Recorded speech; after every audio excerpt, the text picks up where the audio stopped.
ঘরের কাজকর্ম সেরেই বাগানে চলে এসেছি। সবার আগেই অনেক তুলসী গাছ একসাথে করেছি। আমার ছাদ বাগানে প্রচুর তুলসী গাছ আছে। তো এত তুলসী গাছ আমি আর রাখবো না, যেহেতু শীত পড়লে তুলসী গাছ অতটা ভালো থাকে না। পাতাগুলোকে নিয়ে নেবো, ভগবানের সেবাতে দেব।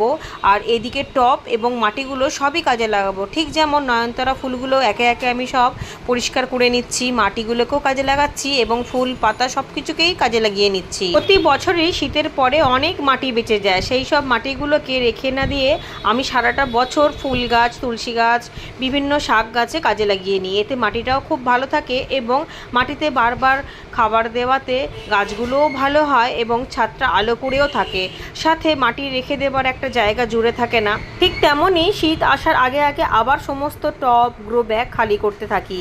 এতে অনেকটা পরিমাণে মাটিও পাওয়া যায় এবং সেই মাটিটা কিন্তু ভীষণই ঝুরঝুরে হয়, যেহেতু গাছ হয়ে থাকে এবং পাতা, ডাল, পালা সবই কাজে লেগে